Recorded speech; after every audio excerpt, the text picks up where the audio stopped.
Good morning to all our Pathways people. I am Alec Winter, and I will be your online and in-person worship leader today. I'm going to have to speak up because we've got maybe 20 people out here. Let's see. During the service, if you're joining us via Zoom, we recommend you have your screen set to speaker view. Common Ground is our celebration of worship for people of many paths who are gathered here and virtually to share in the responsible search for meaning and truth. Pathways is a warm and open community where all who come with open minds and kind hearts are welcome, regardless of ability, age, race, gender identity, or sexual orientation. We hope that all who join us today find this a safe, online, and in-person place to worship. Our speaker this morning is Liz Gabhart. She will be joining us later via Zoom. We look forward to what she has to speak on this morning. Please join Emma's Revolution and your Pathways family as we sing Better Days. If you listen closely, you'll hear the congregation singing Safely Distanced out here.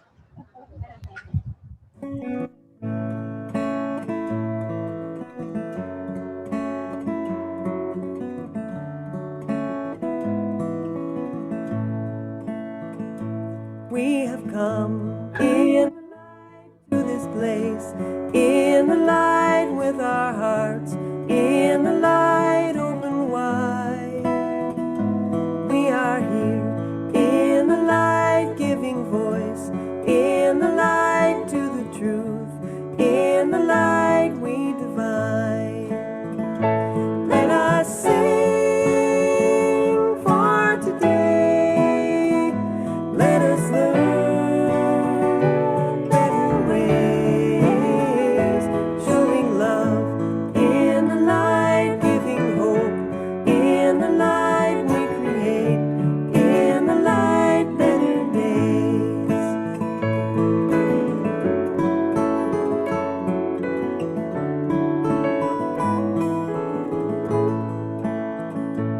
We are born in the dark, we are fed in the dark, we connect in the dark through the veil. We are held in the dark, we are healed in the dark, mysteries in the dark we reveal. Let us sing for today. Let us learn better ways, showing love in the dark, giving hope in the dark we create, in the dark better days.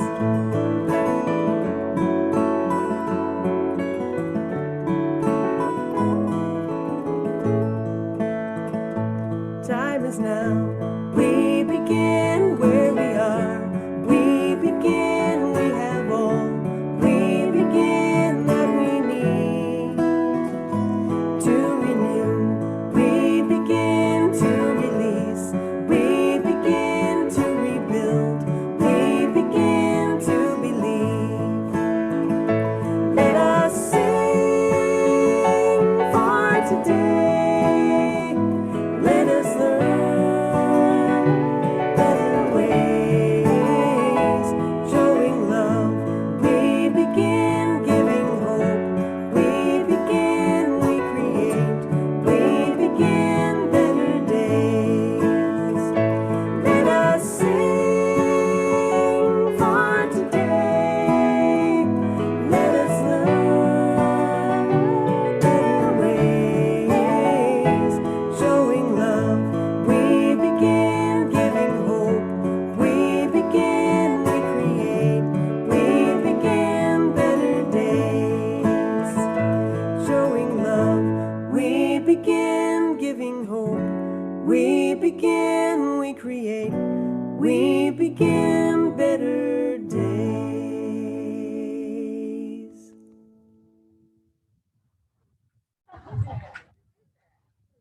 Let's-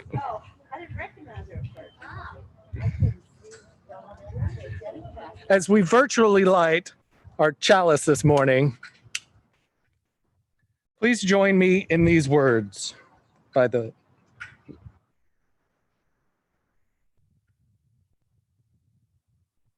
I lost my expectation. Not the expectation that justice will soon prevail, not the expectation that the struggle will soon be won, yet in the expectation that companionship and joy will be ours on the journey. We kindle this flame in community and expectation. Our call to worship this morning comes from Teresa Soto. The thing you must be is yourself, unadulterated, shedding the willingness to journey alone as though you were made of something hard and unforgivable. You are human. You belong right here, right now. And together we will chase away the sickness, the secrets, and leave only the open possibility that the future is a space for growth. That's from Teresa Soto's Spilling the Light. Now enjoy a song of contemplation with Bridge Over Troubled Water by Paul Simon and Art Garfunkel.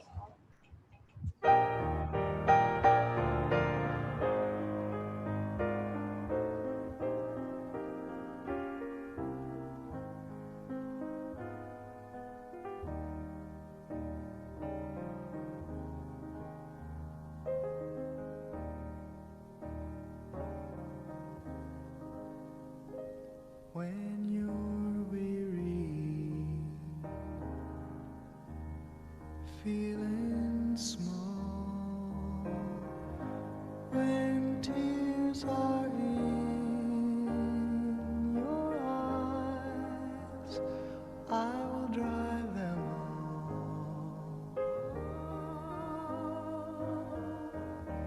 all. I'm on your side.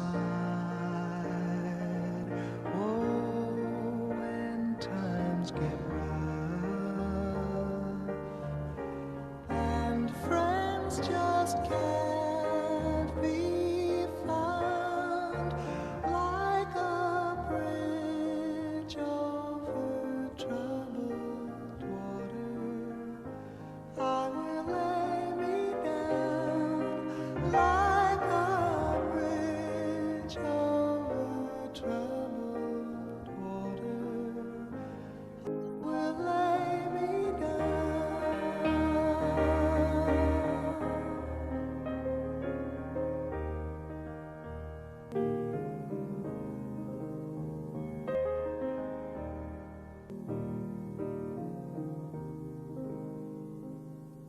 When you're down and out, when you're on the street, when evening falls so hard, I will comfort you.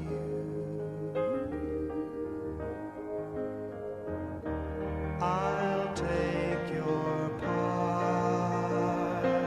Oh, when darkness comes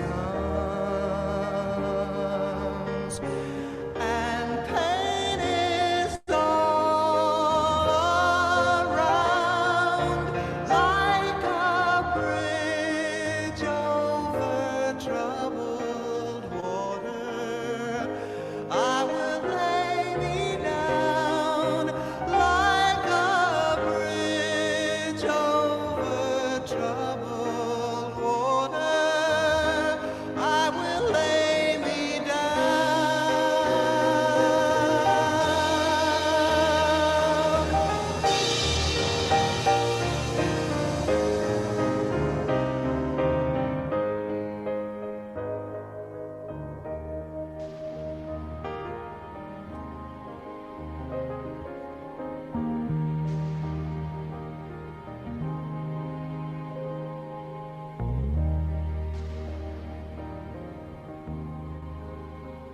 Sail on, silver girl, sail on by. Your time has come to shine. All your dreams are on their way.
I invite you to join me in a renewal of our sacred promises. Please read along with me. Love is the doctrine of this church.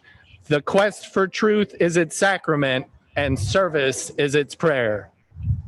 To dwell together in peace, to seek knowledge in freedom, to serve human need to the end that all shall grow in harmony with the divine. Thus do we covenant with each other. At this time, Franklin Drigo, Pathways Board Member at Large and Membership Committee Chair, and myself, Pathways Board President, will lead us through the new member ceremony. Franklin? Good morning, everyone. Can you hear me?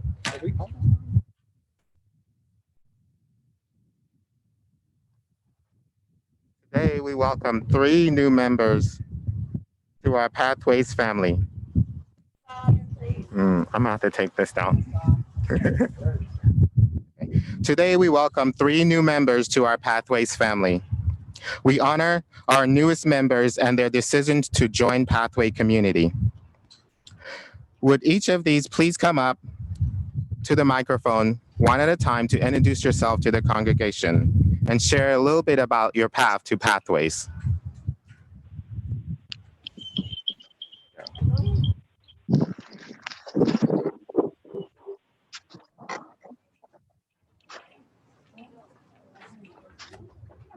Okay.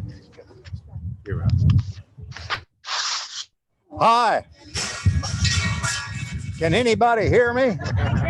That's a powerful voice. My name's Daryl Spindler, and I, in July, celebrated my 80th birthday, which was no joy. But here I am. I'm gainfully employed by the United States government. I work for the census in their information technology department. And that will last another month, I hope. And after that, I'll be a civilian again. It was kind of impressive. We got sworn in and everything, you know.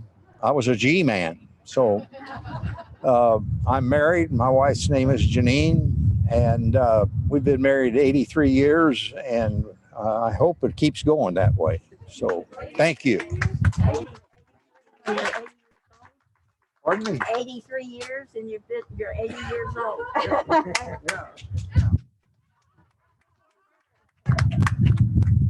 She was, we were promised to each other when she was 3. No, I was, and we have 4 kids.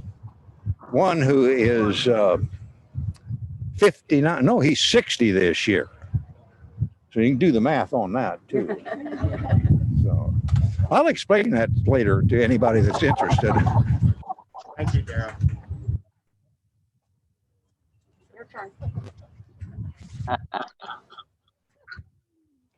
Hi, I'm Charlotte Teeter. I was a member of the First Unitarian Church in Oklahoma City. We moved to Gainesville, and I was a member of Red River Unitarian at Denison. And so when we were looking for a house in this area, I said, I have got to be near a Unitarian church because I wasn't that near the others. And that was part of my problem in getting to Red River. I didn't really live close enough, and my husband wasn't that interested. So I'm glad that we found something, and I was very happy when we moved here, and everybody was so friendly and welcoming, and I appreciate that. I had a long, hard trip getting to Unitarian Church, finding out. I had grew up with a different background that was very difficult. So I'm just so happy to find a Unitarian church. Thank you.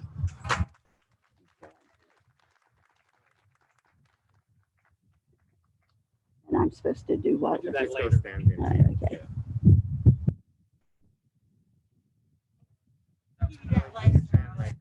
Just go back to your mark. Go back to your station. I can't follow you.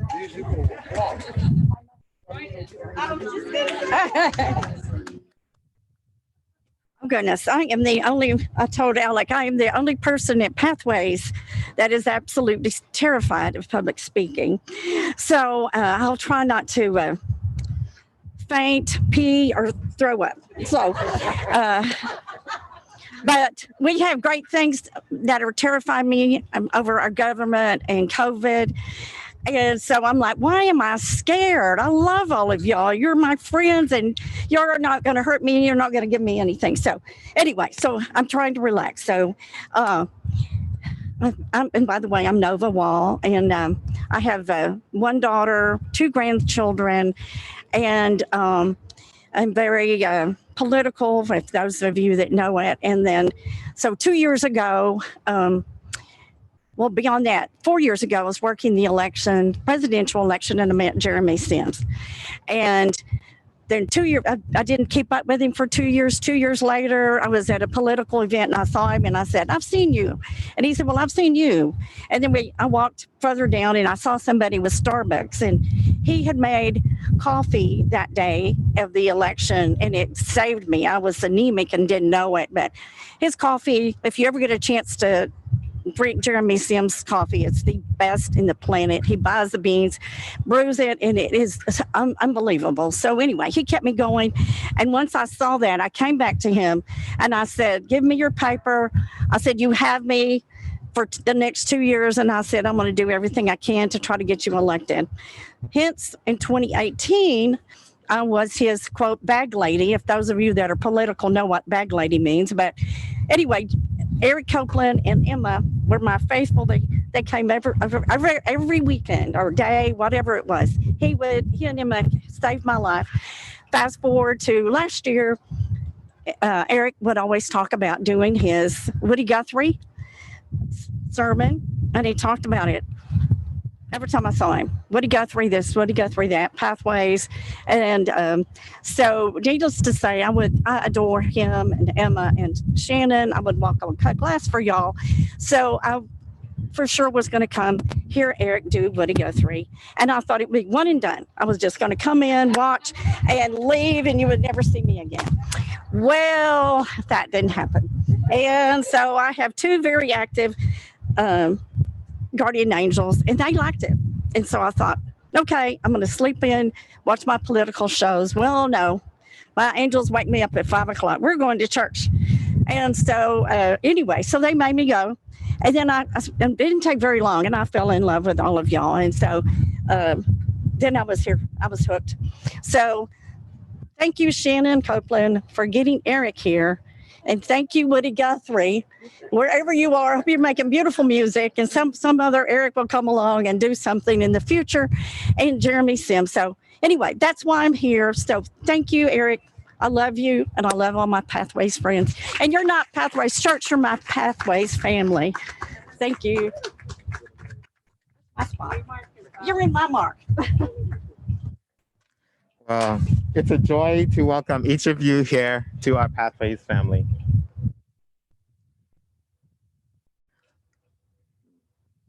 Will you walk together with us, sharing in the joys and responsibilities of membership? If you will, say yes. Yes. Yes.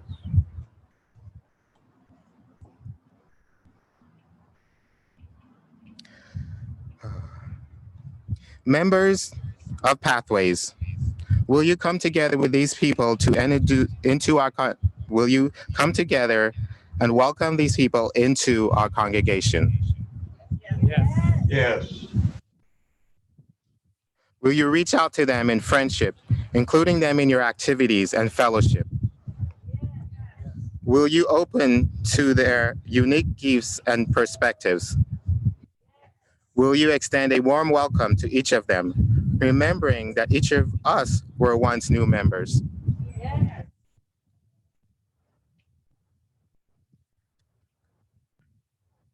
There's the thing for there. So now the congregation will affirm on the screen what we're responding to our new members. We join our strengths talents, and commitment, commitment with yours. You are part of us, and we are part of you. Becoming a member of Pathways Church is an important step, but is only a first step. I charge you new members to grow in your Unitarian Universalist understanding and practice. More importantly, I charge you to find and share your special gifts with us. Ours is a shared ministry. Each of us has a crucial role to play. We need you. We need your energy, and we need your ideas. Give generously of yourselves, and your rewards will be great. My turn. Right. Becoming a member of a Unitarian Universalist congregation requires the signing of the membership book. But real membership is so much more than signing the book.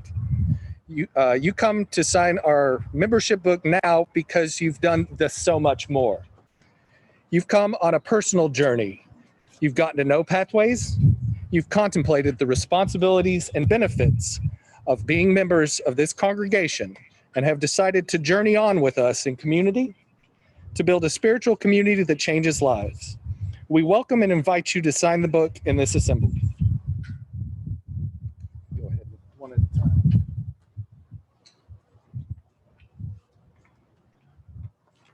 So would each of you come and sign the book?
I invite each of you to take a candle and light it in our chalice. We're going to do this symbolically since the flame won't stay lit here, but we know where the flame is.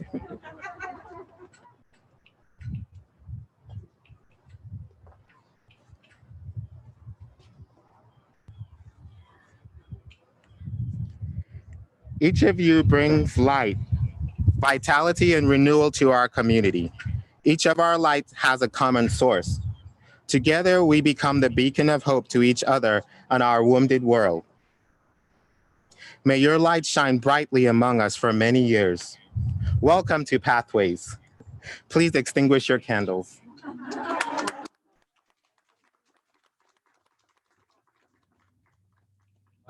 Yes. You guys can see that. I'll take your candles. We are truly enriched by the presence of these new members. Be sure to greet them after the service if you're here. Catch them on one of the Zoom calls, make them feel like a true part of our Pathways family. We invite anyone interested in joining Pathways to plan to attend our Inquirers class and continue to be involved in the life of the congregation. Now join us as we sing "Life is the Greatest Gift of All." Each of you guys.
virtually, Liz Gabhart.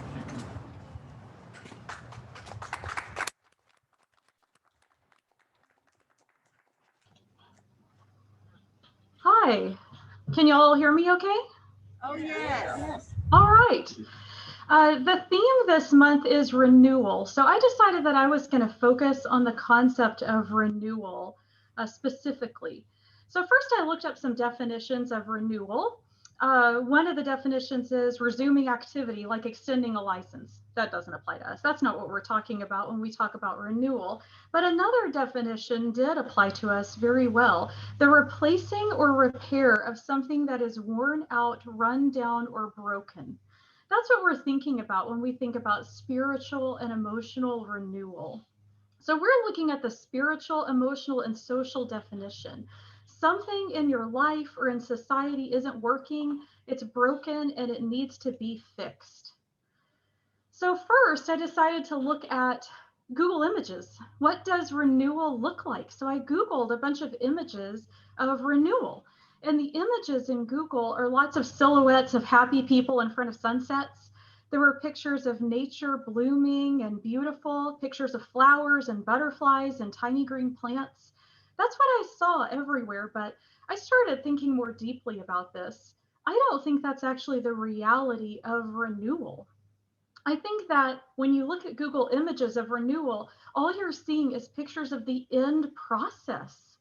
But I think that in reality, all renewal necessitates a beginning, a middle, and an end of the process. And this process involves struggle, fear, burial in some cases, conflict, confrontation, and even death in some cases.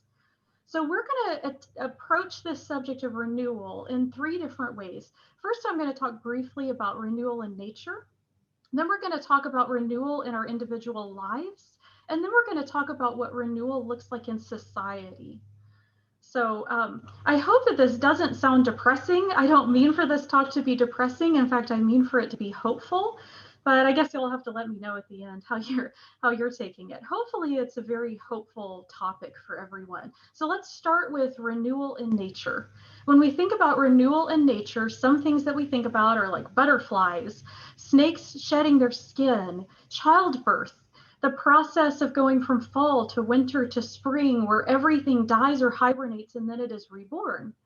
Now, again, we almost always focus on the end point of this. We talk about the snake with its brand new skin. We talk about the beautiful butterfly that comes out of the cocoon. We talk about the beautiful child that's born, or we talk about spring. But in reality, there's a lot more to that process. What would it actually feel like to be a snake shedding your skin? I don't know. I don't think anybody knows exactly what it feels like to be a snake shedding its skin, but I imagine the process isn't comfortable, at least. It might even be painful and terrible. We don't know. I'm sure many of us in here could talk about what childbirth feels like. I know I could. I can tell you from experience that it is terrible. It's awful. It's wonderful to have the kid at the end, but childbirth itself is easily one of the top 10 most painful things I've ever experienced. Childbirth is extremely painful. And what about the caterpillars becoming butterflies? My husband David told me this, I didn't know it, but caterpillars actually get into the cocoon and their entire body dissolves. They don't just grow wings like I had imagined. Their entire body actually dissolves in the cocoon. They're dissolving from the inside out, and then they get remade as a butterfly. What does that feel like? I don't know. I don't think anybody knows what it feels like to become a butterfly, but I imagine it doesn't feel good. So as we're looking, even in nature, we can see that renewal is a process where you go through something that's painful and difficult before you get to the end point of renewal. You might have to go through pain. In the case of fall turning to winter, turning to spring, a lot of plants die. They just outright die. They have to go through death before we ever get to the point of renewal. So when we focus only on the end point, then it's easy to forget that there's this difficult process in the middle. All right, now let's look at renewal in our own lives, renewal on an individual level. I think that humans spiritual and emotional renewal is usually a 3-step process, maybe more, maybe less, but I think it's around 3 steps. First, we have to become aware. We have to start realizing that something is wrong. And usually for me, and I think for most of us, that feeling of awareness is painful. It doesn't feel good to realize that something needs to change. Then we have to go through this second period of conflict. We have to go through conflict of getting rid of whatever was wrong in our lives. And then finally, we reach a better self. Finally, we reach renewal, but only after we've gone through pain. Let's look at a few examples from our own lives. If you've ever had to quit an addiction of some kind, if you were an alcoholic or you were addicted to some kind of drugs, you first have to realize that you're an alcoholic or that you're an addict, and that does not feel good. Then you have to go through the conflict of change. You might have to change who your friends are. You have to change all of your daily habits. You might have to change very serious and deep things about yourself, and it doesn't feel good. And finally, you get to a period of renewal where you can look back and say, I used to be an addict, but you have to go through some real shit before you get there. Therapy is very often the same experience. You realize something is wrong, then you go through conflict as you're talking with your therapist to reach a better self. Anytime you have to stop abusive or hurtful behavior, ultimately you become a better person, but it doesn't feel good while you're in the middle of it. Divorce is another example. I know many people who've been divorced, and I myself am divorced. It was a terrible realization to realize I have to divorce. And then the entire process was, of course, very painful and difficult before I reached the other side to a better life. And of course, those are emotional experiences, but we also experience this with surgery, where you have something wrong. Maybe you have a tumor or something that needs to be removed or changed. And usually the surgery itself is pretty painful. And then you have to go through a painful process of healing until you get to the point where your body is better than it was before. This is such a widespread experience that lots of different cultures have myths and like cultural symbolism associated with this process. It's actually called a monomyth. We can see this in Christianity with ritual baptism. The idea of ritual baptism, where you are in some Christian traditions, where you're actually dunked under the water, and that's supposed to symbolize burial and then the rebirth. Or among ancient Egyptians who would actually practice, from what I heard, this kind of burial and rebirth among their pharaohs. The pharaoh would have to go into a coffin and be sealed in there up until just the point where the pharaoh was about to run out of oxygen, and then they would lift the lid. But the pharaoh had to go through this process of feeling like he was dying, and then he was one with the gods.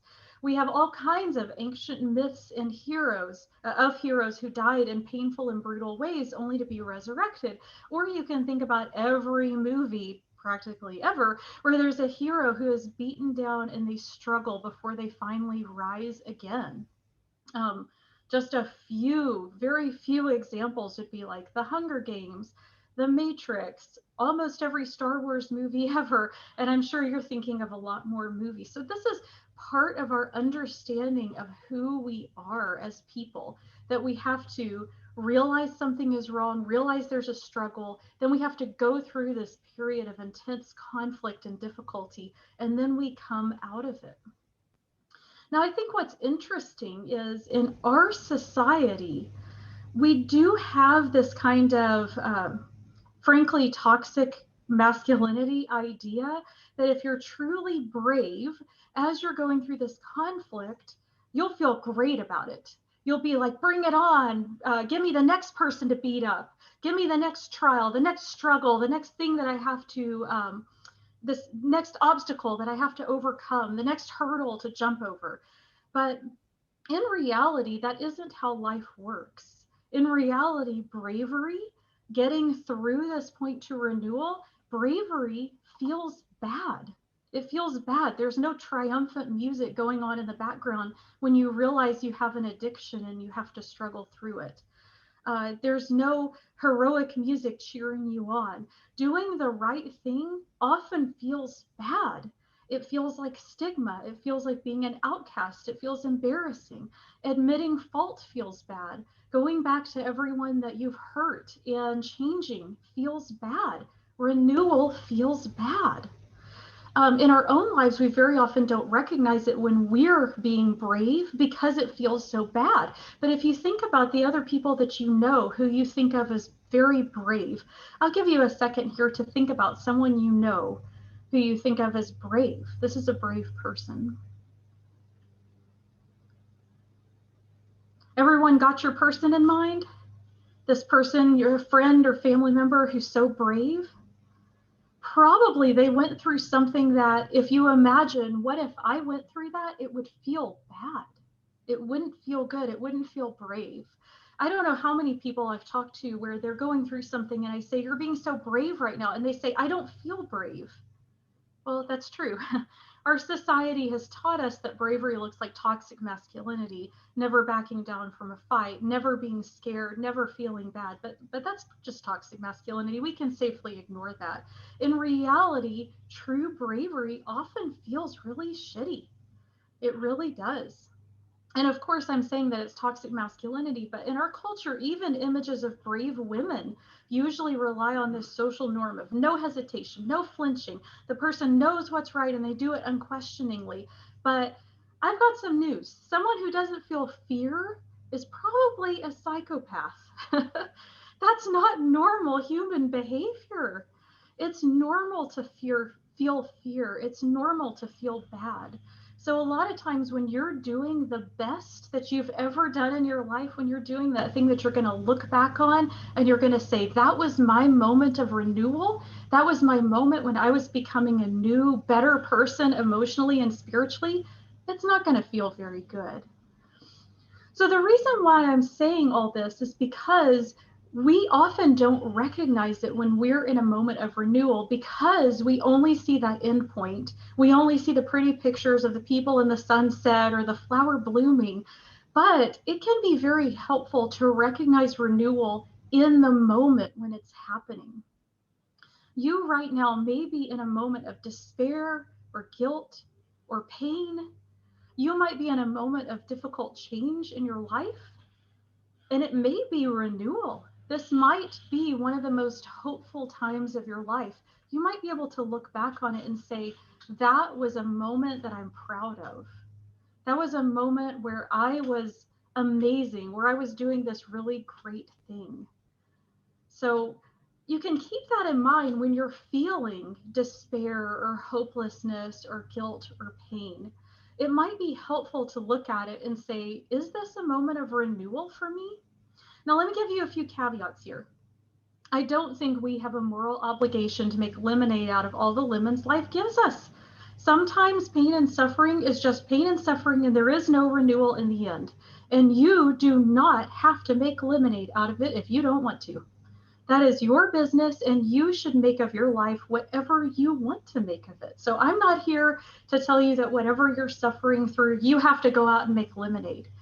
But what I am saying is, it can feel better to think of it that way, and it might actually be that way. You might look back on whatever this moment is and say, that really was a moment of renewal.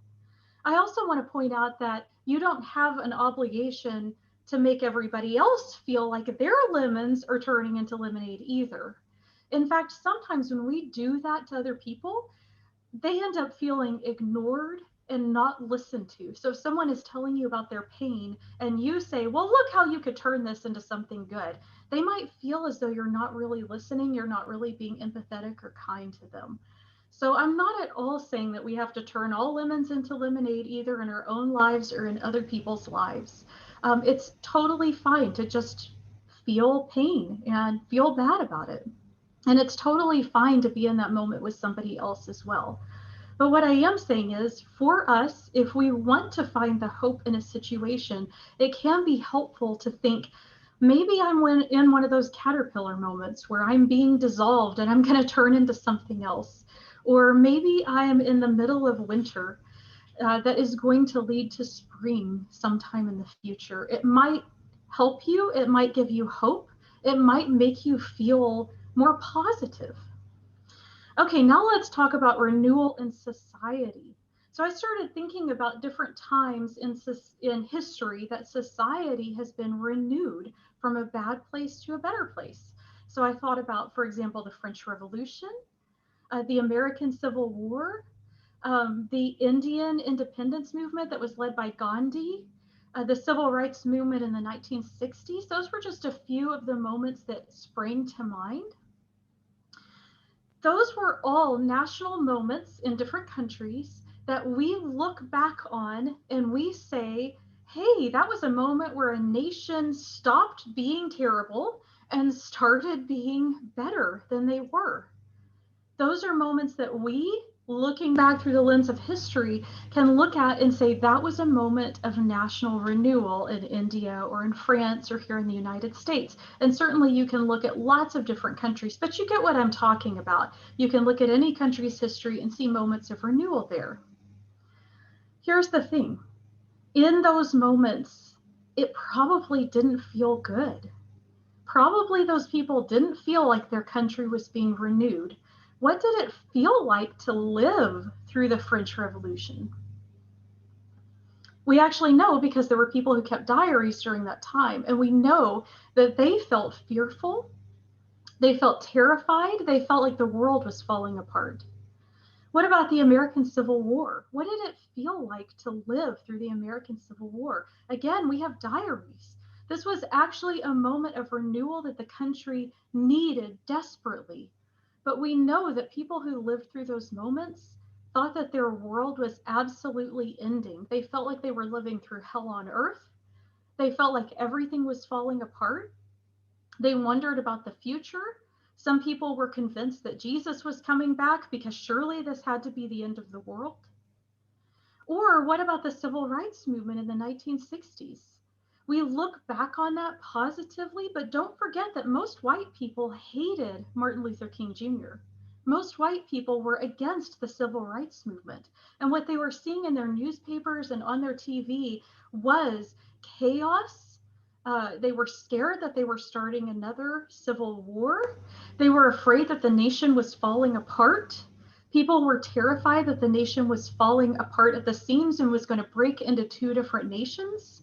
It didn't feel good. Of course, we look back on it and we celebrate the civil rights movement and we talk about how fantastic it was that we went through that. But again, we're only looking at the end point of renewal. We aren't looking at the middle, which doesn't feel good. We may be in a moment of national renewal right now. There's no way to know until it's over. But I think it's entirely possible that historians are going to look back at this moment. I mean, try to imagine how historians will see this moment. I think it's entirely possible that historians will say, this was when America woke up to the dangers of, police brutality. This is when most Americans started growing a conscience about school shootings. This is when Americans started becoming aware of child abuse or environmental destruction, human trafficking, institutional racism. It doesn't feel good, but I think we're probably in a moment of national renewal right now. Again, we won't know until it ends, so nobody can make any promises. But renewal doesn't feel good. And here we are. A lot of us are feeling a lot of despair over national news. But really imagine, what would it have felt like to be in the Civil War? What would it have felt like to be in that moment of the civil rights movement? It would have felt a lot like this. This might be a moment that historians look back at. Another thing, and I know I've said this to you before, but when you watch the news, remember that most of this stuff wouldn't even be national news 20 or 30 years ago because Americans didn't care. It's only because we care now that we're outraged. Police did not start being brutal to Black people 5 years ago. Police have been brutal to Black people in the United States for the entire history of the United States and police. We're just waking up to this now. It's actually good news that it's news. even though it doesn't feel that way. It feels bad, it feels terrible, and all of us are mourning. But it's actually good news. We're actually waking up to the problem. Remember that when you are in a period of renewal, the first step is to become aware of the problem. And then the next step is the conflict over how to solve the problem. And the third step is renewal. But you have to become aware first. I think this one is interesting. COVID. COVID may be creating renewal in ways that we can't foresee. I don't know. I don't have my magic fortune telling ball to look into and say what the world is going to look like in another 10 years or 100 years. But I do know that in the 1300s, the world experienced another devastating plague. It was the Black Plague. And of course, it was vastly more devastating than COVID is now. But it created a brand new society. Of course, the people who lived through it felt terrible and awful, traumatized. I'm sure a lot of them had PTSD. It wasn't a nice thing to live through. But historians look back now at the Black Plague and say that it actually created a more equal society. At the time, women were treated not much better than farm animals.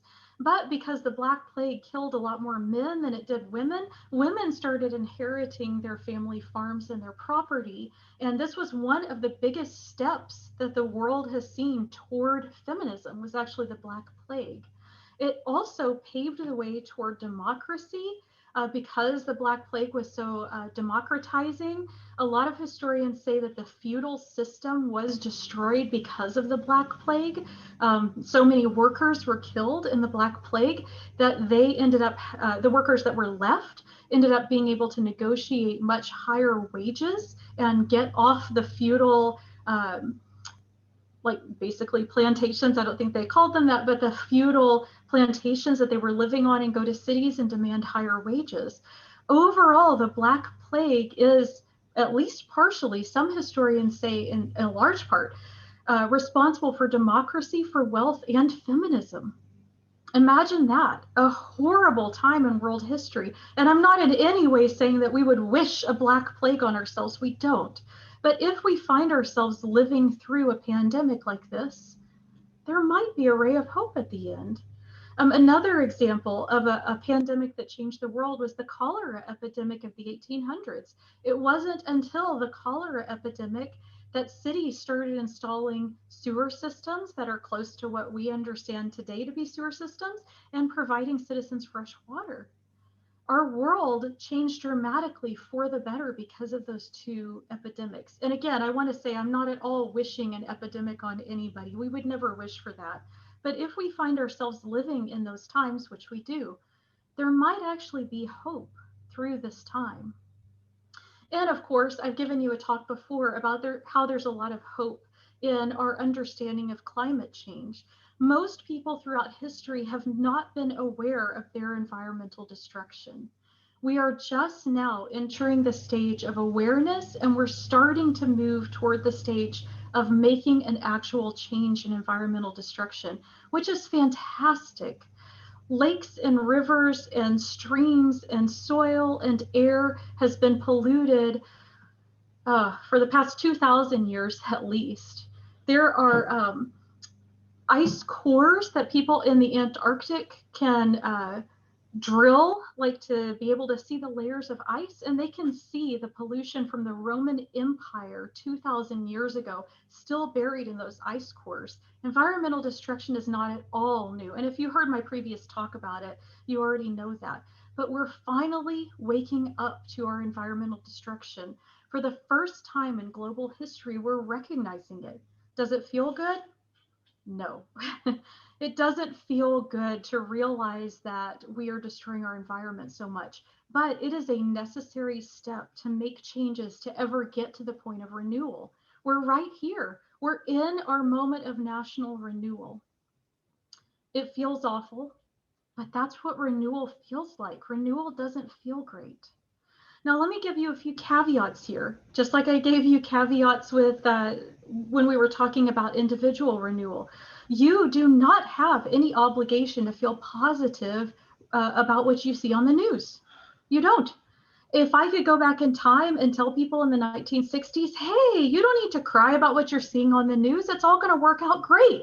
And in 50 years, historians are going to look back and say that this was a great time in US history. I wouldn't really tell people that because it's tough. It's tough to live through this. But if you are looking for that ray of hope, that ray of sunshine in our national news, you can think about this. This is a time of renewal. And I also want to say one other thing. It may be your best, most mentally healthy option to just completely avoid the news, and that is okay. Nobody says this. I always hear people saying, well, as a citizen, you have an obligation to understand what's happening in your nation and keep up with your news. No, I'm here to tell you, I'm here giving you permission right now. If you want to stop looking at the news, then don't look at the news. You don't have any obligation to look at the news. I realize that it's a good thing as a citizen to vote, and it's a good thing to be an informed voter. But realistically, how much time do you really need to devote in order to be an informed voter? I think that probably if you wanted to, the day that you were going to vote, you could look up on one of those many websites like Vote 411, which is run by the League of Women Voters, or some of the other websites that talks about what candidates stand for. You could spend 30 minutes, maybe an hour looking at that information, and then you could go cast an informed vote. The end. All the information you need to be an informed voter is about 30 minutes to an hour, maybe once a year. You do not need to subject yourself to news that is soul crushing all day, every day. And you know the news is getting clicks and likes and shares based on how much they upset you. They're literally in the business of upsetting you. Why do we fall for this? Why do we continue to go to websites whose literal business is to upset us, to anger us, to make us feel bad? We don't have to do that. Now, if you want to follow the news, that's totally fine and that's great. But if it's hurting your mental health to follow the news, I am right now giving you permission to just stop. Just don't. Look at pictures of cats on the internet. It's adorable. Yeah. All those videos that are titled things like cat and dog become best friends. Yes. Just do that instead. It's going to be fine. It's going to be fine. You don't have an obligation to depress yourself with the news if it is depressing. But I do want to say, if you do want to look at the news and you'd like to see it from a perspective that isn't so depressing, it might be helpful to think about it from the perspective of maybe this is a moment of national renewal. All right, so let me just end with some major takeaways.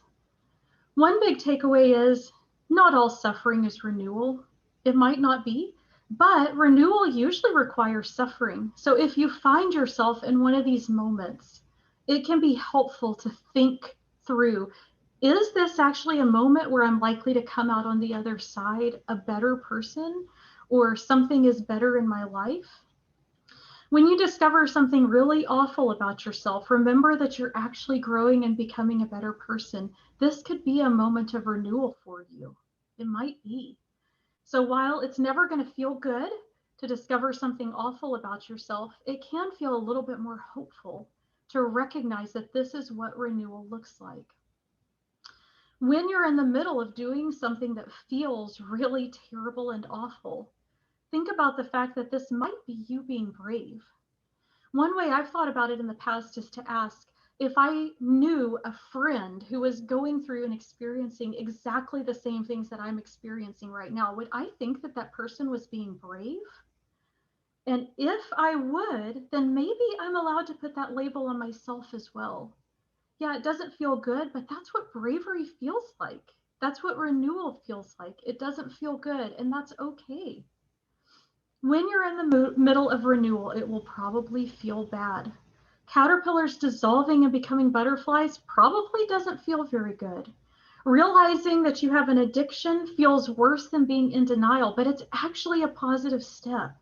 And our country, realizing that it has a problem with police brutality, feels worse than being in denial, but it's actually a positive step. We're actually going in the right direction, finally.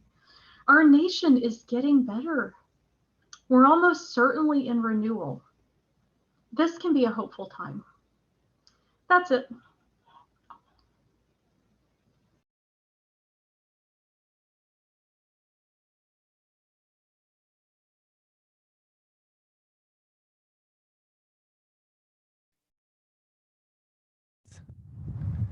And reminding us that pain is a necessary part of renewal, and hope will always guide our hearts. As we extinguish the chalice flame, please join me in these words. To lead a life in which we are inspired and can inspire others, our hearts must be alive. They must be filled with passion and enthusiasm. As we extinguish this flame, we affirm that within the heart of every person exists the flame of wisdom that can transform suffering into the kindling for the fire of creativity. That was adapted from Adlai Fredrickson and Marilee Foster. A big thank you to Eric Copeland, Tim Cusack, and Jim Moore for hosting the online open mic last night. Keep an eye out on the newsletter for more open mics to come. Other groups and meetings can be found in the newsletter or at pathwaysuu.org. Please join us virtually next week as once again we find common ground together and enjoy the message from this year's UUA General Assembly. Now please join us for our closing song, Let It Be a Dance.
This is a test of the emergency we want to connect system, of the I miss you message, of the you are my friend callback.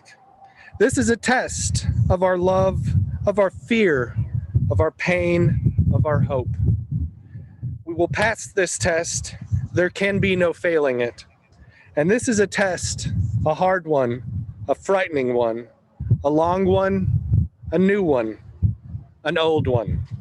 This is a test of whether we can risk honesty, trust, patience, despair, love. This is. Blessed be. Go in peace. We thank each and every one of you for joining us today. Stick around for a few minutes to visit. The adult groups will start at 11:30. And will you tell them I have water, tangerines, and snacks over to the right? Sure.